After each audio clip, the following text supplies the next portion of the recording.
Ron Jeremy threw us into a ska bucket. He introduced us live on stage at the Troubadour. We're like, you want to introduce us? He's like, yeah, I'll do it. So he's like, introducing up-and-coming ska band, Iya Terra.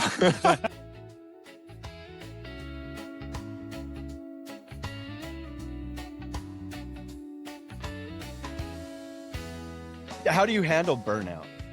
I didn't know I was burning out, when it was first happening to me, to be honest. Like, I was you kind of look, you don't see it happening sometimes, if that makes sense. Like, I've had a couple of times in my life where I felt burnt out, man. One of them was like before, when Iya Terra we were still kind of like peaking. Like, I was feeling kind of burnt from touring so much. We had been touring like dogs for we were the hardest touring band for many years in the scene, dude. Like, we were touring our asses off, bro. And, at some point, once we got a booking agency and all this stuff and other people started getting paid off of our work, I started kind of like valuing my time a little more. I'm like, damn, dude, we're like really gone a lot. Like, I missed like my grandpa. Like, the last time I talked to my grandpa was before I went on stage, dude, on the phone. Like, I never got to go see him before he passed away and stuff. And like, these are things that like people look at you and you're like, oh, this guy made it. Like, whatever. Like, oh, his life must be great. It's like, no, fuck, what? Like, I play reggae. First off, I'm sacrificing to be out here and play this music, dude. And like, you're missing birthdays. You're missing fucking vacations, you're missing family time. That's a tough one, man. It's like it's one of those things, but it's hard to, it's just one of those things, like. But I think if you were able to, talk to some of those family that are no longer with us, they would want you to do what you're doing. You know what I mean? They'd be like, sure, man, you got to chase that dream, man. Yeah, they're looking down with a big ass smile. Thanks, bro. Yeah, totally, dude. Respect. So, and I get it, man. Like, I used to drive a semi truck for a few years because it was I need money and they needed it fast to support the family, and I missed Christmas. I missed, and it was just because they were all doing their thing and I'm out in Nebraska somewhere. Yeah, dude, respect. I didn't know you did that. I've been to every Loves across this country. Yeah, I bet you have, been a touring band. Yeah, I used to drive the semi. I got respect for the truckers, man. Yeah. I feel like we know our lives are parallel, every morning we see each other. And I remember Zach called me once. He was on the road and he's like, hey, man. I'm like, what's up, bro? He's like, fucking lost in LA, man. I don't know where the fuck I am. You know what? Because they don't do mile markers, man. Like, they don't have, and back then they didn't have GPS, dude. We had like this giant ass like map called the Rand McNally. Dude. And it was a pretty good map. I'm not going to lie. It was a pretty badass map, but yeah, it made me nervous. LA with no GPS. That's how it was. Chicago. At Chicago is like some of those places, they have low bridges, right? Or they would pave the road so many layers, right? That it would so you had to be in a certain lane, otherwise you're gonna take the top of your trailer for off, sure, man. I remember back when we would go back east, and we started driving in a not a Prevost, a bandwagon. Finally, that's where we were able to drive it still, but it's like a huge bus that holds a bunch of people. And so we were driving, and we learned that we had to use the trucker apps because they would tell you when roads are too low, dude. Like certain highways and shit. Just take your top off. It's like, I didn't even think about that shit until you start driving a truck. Right. It made me nervous, And because I was sitting there driving, like, man, these bridges look low, and you're like, yeah, and the driver on the radio would be like, yeah, you better look at your map, I'm like, oh shit, you ain't kidding, and some of it was sketchy for sure, yeah. So let me ask you this: what's your process now when to avoid burnout, or like keep from feeling like you're just kind of rotating? You know what I mean? Like, you're just doing the cycle. Like, what are some of the things you do to get inspired for new stuff and new projects, new ideas? One of the things to answer your first question, like, recently I've put more just like artwork. I've always kind of decided to put artwork with leave that in the hands of the artist. I know there's a lot of AI stuff available now, but as far as album art goes, that takes that off my plate. You know, I've made a handful of my album, like single artworks and stuff, but dedicating the art to the other artists like that do that art. Yeah. That's something I took off my plate that helped me. And the second part of the question was, what do you do to avoid burnout? How do you find inspiration, right? Yeah. Like I What's like a daily routine for Nick Sefakis, you know? ooh, I've been playing some golf lately. Nice. I got this new piece of music gear that I've been building rhythms on. I think I've seen a reel of you playing with it. It's like Yeah, a little, it's little, isn't it? it's little, yeah. Yeah. But even that in itself taught me a lesson it reminded me to like simplify. Sometimes when I'm building songs, my brain's thinking way too big, dude. So when it's on that little pad, like it's just like boom, boom, boom, boom, boom, boom. Like, hey, loop that. And okay, let's do keys now. Okay. Yeah. And you're kind of forced to like create quicker. So I've just been trying to do little things like that help me find inspiration, you know? Yeah. I've been just trying to find the main reason I just started the love for this, you know? Like it's been crazy how from the success with Iya, how much of a business it felt like. And like, that's kind of when I got burnt out, when it felt like just a business. So I'm trying to just have fun with this shit, dude. Like I haven't announced this yet, but I'm doing like a rhythm album where it's like, I don't know if you're familiar with a juggling album, but like for the fans that aren't familiar, it's like the same beat with a bunch of different singers. Like they all have their own version of the same song, essentially. Oh, okay. Yeah. They write their own lyrics though, and they voice their different versions. It's almost like, it matches verse or like one of those duets where, yeah.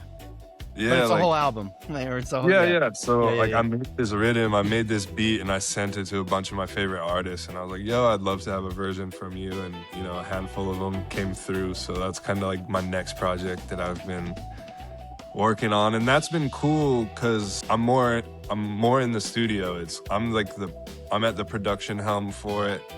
People are just kind of sending me files, and it's a lot of mixing, production. It's not as much creative energy for me, which is like kind of nice right now, I think.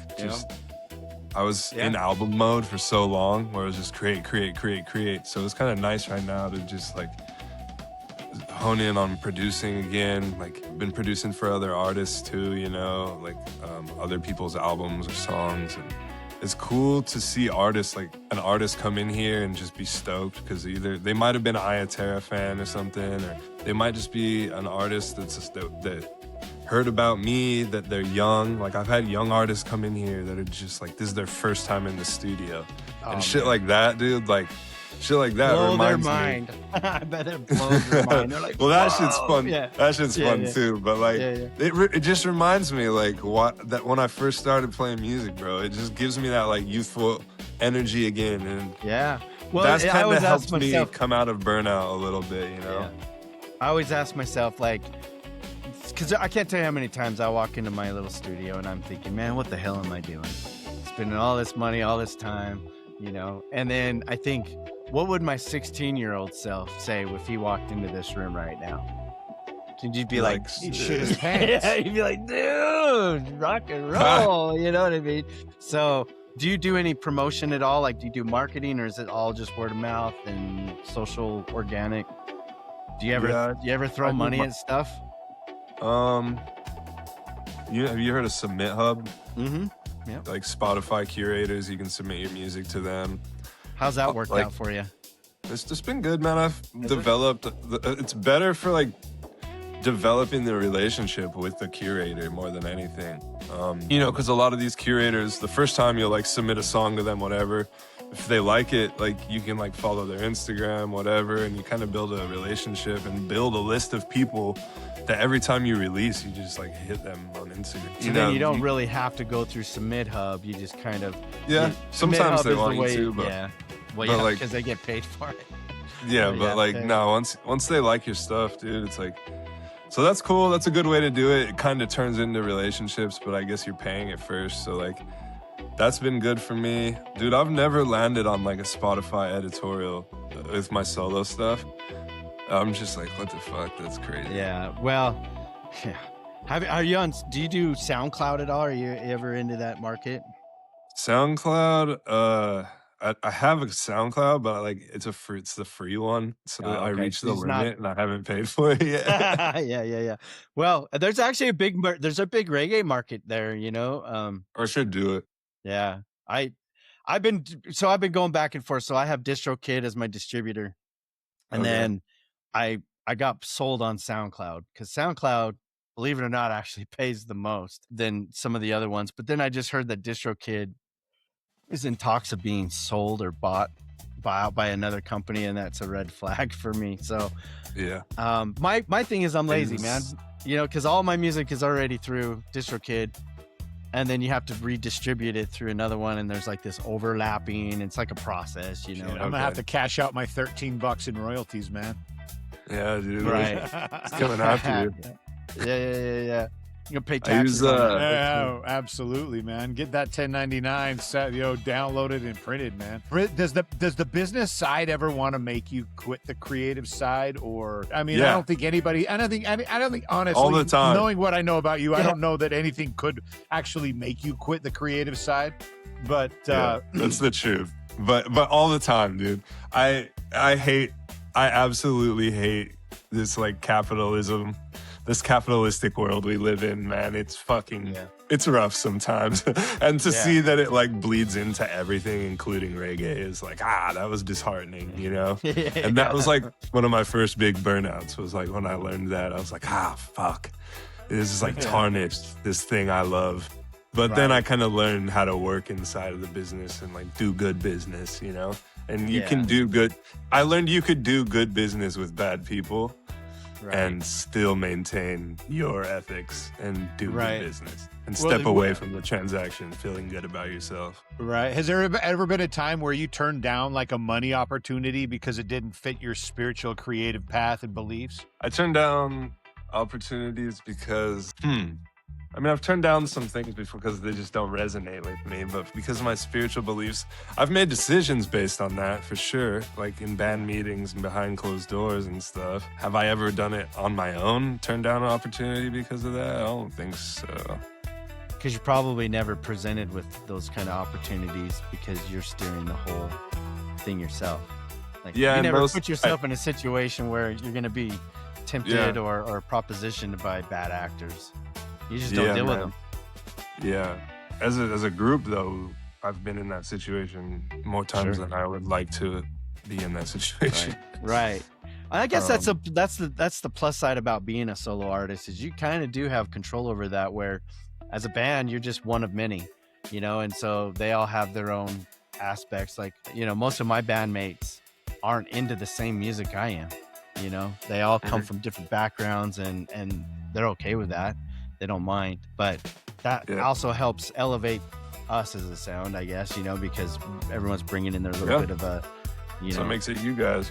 But that's what I love about Nick Sefakis and even now Eureka Sound, is that you guys are holding on to the roots reggae, you know. It's like one of those classic vibes that started it, you know, that definitely, you know, especially in Europe and the UK, and that's what brought it out, like, you know, to the world. Is in fact, it was like I think it was Island Records that got picked up Bob Marley, and then they were trying to break it into the rock scene, because these guys were thinking like, this is so close to rock and roll, which is kind of how it all kind of started anyway. But then that's where you got Eric Clapton involved, and you know, they even asked Led Zeppelin to do a Bob Marley cover, but they said, no, we'll write our own reggae song, which is where they came out with Dire Maker. And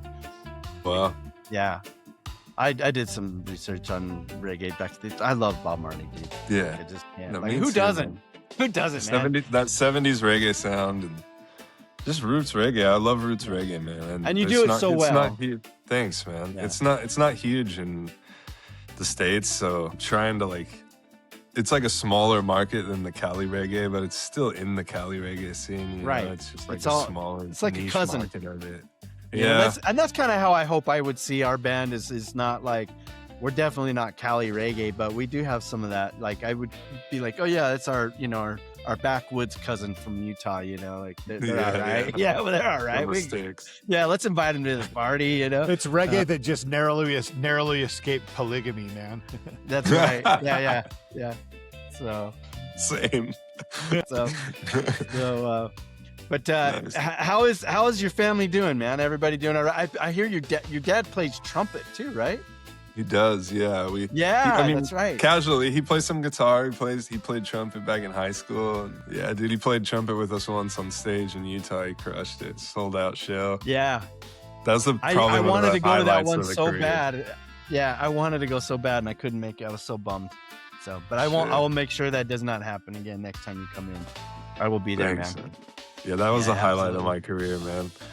We were all staying at my dad's house and we were jamming this Abyssinian song. We were drinking wine on his back patio and he pulled his trumpet out. I don't remember why the fuck he pulled his trumpet out, and he started crushing it on the Abyssinian song. And we're like, dude, you should come up on stage with us tomorrow and do that.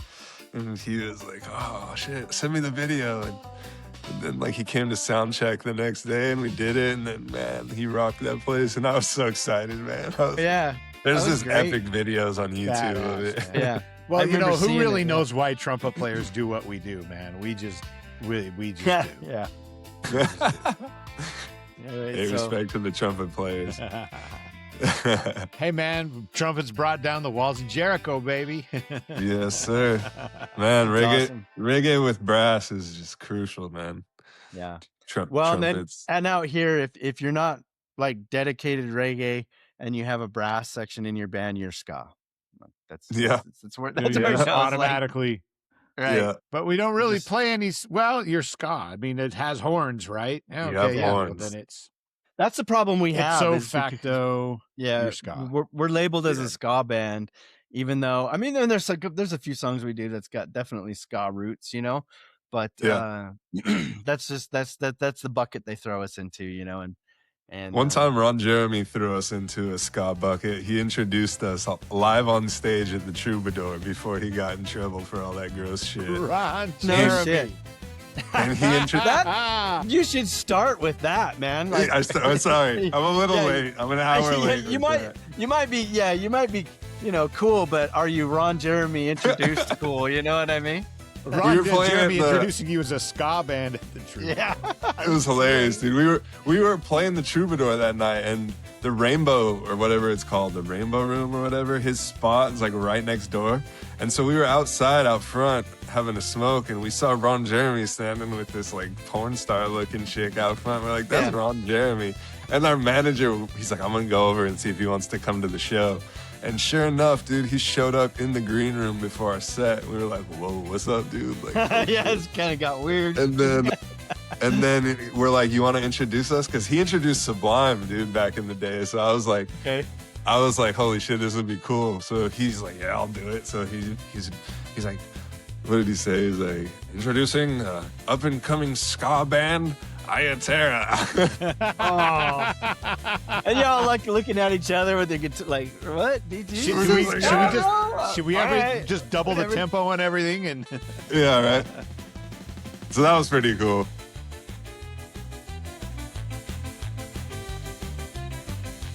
And reggae has always been, you know, the place to go for love. Like, especially like for me, like I'll listen to reggae all year long, but it's like in the spring when I start noticing the birds singing and the air starts to get a little thicker, a little bit more moisture in the air, and you start seeing flowers, man. That's when reggae just like feels the best for me. And to me, that's just like, that's life. You know what I mean? Like, so I don't think there can be much more spiritual music in the world than reggae. That's how I feel. Sure. So It's very current, you know, in a lot of different settings, especially in the times like the rebel music. It's in these times we're in right now, you know, I see rebel music is needed right now, man. Like, you know, Bob had a song called Rebel Music. And it's true, man. This stuff, it is like a good vibes music, but it's also like truth and rights for all people type of music, you know? Like without getting like political on me or anything. It's just like remembering just like this, you know, like these labels and stuff and this whole culture we're in and this music, it makes independent artists and just people in general who aren't even musicians just feel small and powerless, you know? And it's like remembering that we have so much power when we're just united. Right. As we have much more in common than we will ever have differentiating us. And it it is true, and it is absolutely true that the only thing more powerful than hate is love. And that is where we need to focus. That is where reggae inevitably leads your soul. It puts you in a place and a mindset of love, of positivity, of acceptance, of unity. It's not always the things people like want to hear, the most comfortable things, you know. It sucks. Like there's bands like Steel Pulse, who are some of my favorite, you know, and they're still out there doing it. But their message like has been very political, and not like it's always been very like in your face. And like it's funny because I went on tour with them and there were people that were like mad about it and stuff in the crowd sometimes, and I'm just like you don't really know where this genre comes from if you're mad at these kind of lyrics, you know? Like, yeah, well, you don't really know where this genre was born out of, right. You know? Like, you don't have any room to be at this show and be angry, bro. Like, it's just yeah, weird. that is weird. I you know, especially coming out of the turmoil during the, you know, through Kingston, and at that time, you know, like that was the movement, you know what I mean? And like you said, there needs to be that movement. I think for me, I guess maybe it's now that I'm a little older too, I feel like a lot of this, especially in the political, you know, environment, is so trivial. You know what I mean? Like, it is so meaningless. It's so pointless in the grand scheme of existence and life. And it really doesn't mean much. You know what I mean? Like, after you peel off all the onions or whatever, and you're just left with this soul, you know. And I guess it goes back to how far down the rabbit hole you want to go as far as what you believe and stuff. But to me, it's like 100 years from now, none of this will matter. So why get upset about it? You know? So it's like it's gonna matter for the people who will come after us, but also like it's the balance of we have this life and it's only your life to live. So like we have a right to enjoy this life to the fullest, and if that includes like tuning out to some fucked up shit sometimes, like that's what it takes. Yeah, ignorance is bliss, man. You know, but like at the same time, like fuck, yeah, man, it's interesting times we live in, dude. It's interesting times, but continue to be the torch, man. Continue to be that torch, right? Lifting people up, you know. And I don't know that it's necessarily about ignoring it or tuning it out as much as sometimes you've got to circle in and you just worry about the people and the things that are in your immediate orbit, the things that, and if you can impact them in a positive way and send positivity and love outward, then the bubble that you live in, your immediate surroundings, your orbit, is going to be a much happier place. Because guess what's going to impact your kids more than the decisions made by fucked up people in the government? It's how you treat your family, how you show up for your family, how you show up for your neighbors. So it's funny just how much power really we have, you know? Even if that power, like to wake up, put yourself in a good mood, be a good dad, be a good neighbor, you know, wave at your neighbor, wave at the person at the grocery store. Like, that's powerful shit, dude. And that's the shit they want to take away from us with, like, they want us living in a box. They want us judging each other. They want us feeling very small, you know, with all this politics. Yeah, man. So, like, when I die, I'm not going to be like, the day I'm on my deathbed, I'm going to be like, how good was I to my family and my friends? Not like, what I wish I wouldn't have the regret stood up for something I felt was right at the time, even if, like, you know, like, no. I'm good. Absolutely, like, man. Family is everything, man. And that's what's great about reggae. You know, I think every time I go to a reggae show and I'm in the middle of a concert, in the middle of the song, and I'm looking around and they're all in that wavelength. It's like that connected vibe that we were talking about earlier, and it's like presence. You're in the moment, and everyone's feeling the love too. You know, like I don't That's all ever we like, got. I don't go to a reggae show and I look over and I have this guy looking at me like, I'm gonna fuck you up, man. You know, like there's no anger not there. You usually. know what I mean? Like it's all smiles and like, yeah, you know, yeah. No, it's looking over and goddamn, another joint, man. Okay, cool. yeah. So, and then you also, I wanted to touch briefly, we didn't really get into it, Enoch Sound. So you also do production work for clients, right? So if you wanted, somebody could hit you up and say, hey, Nick, I want you to mix and master my album.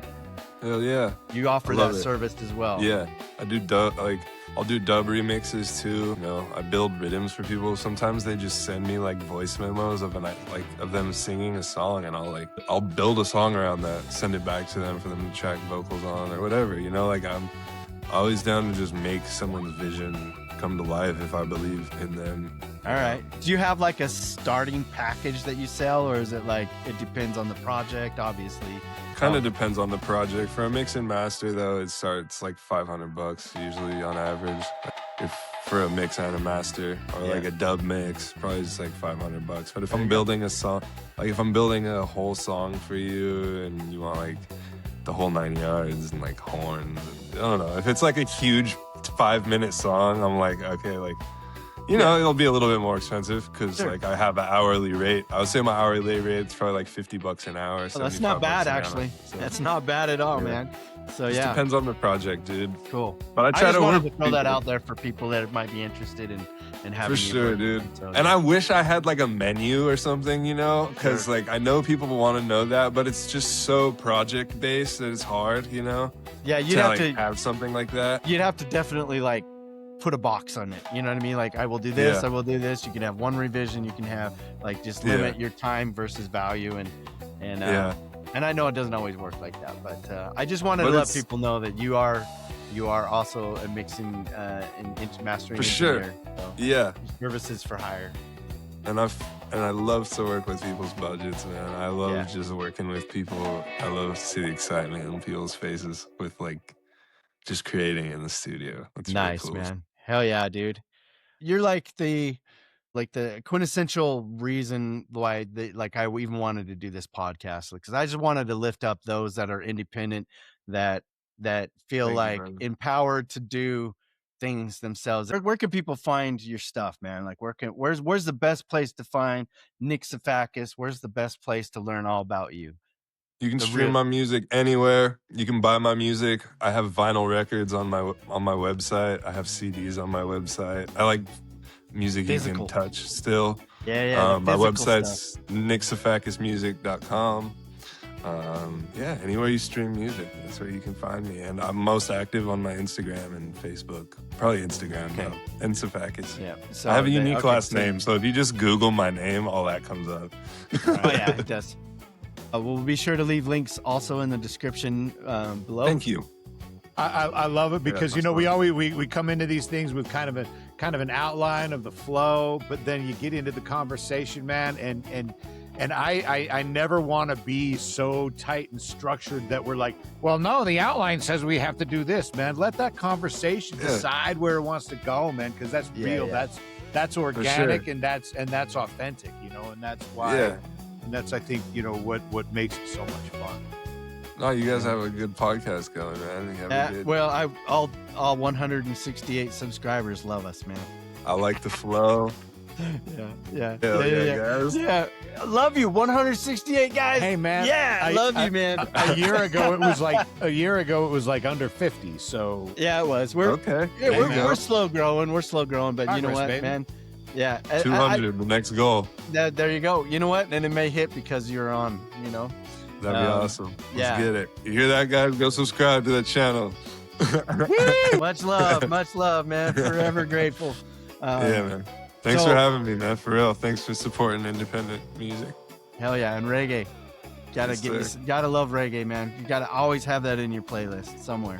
Yes. You'll have to tell Sandy thank you for giving the nod or the nudge. Like, hey, go check out Zach. For sure, She's man. awesome. Thanks for Tell her I having me. said That was hi. cool. Yeah.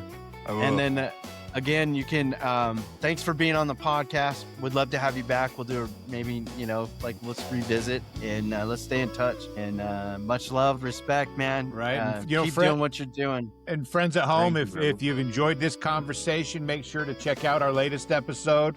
Our last episode, Say What with Sandy.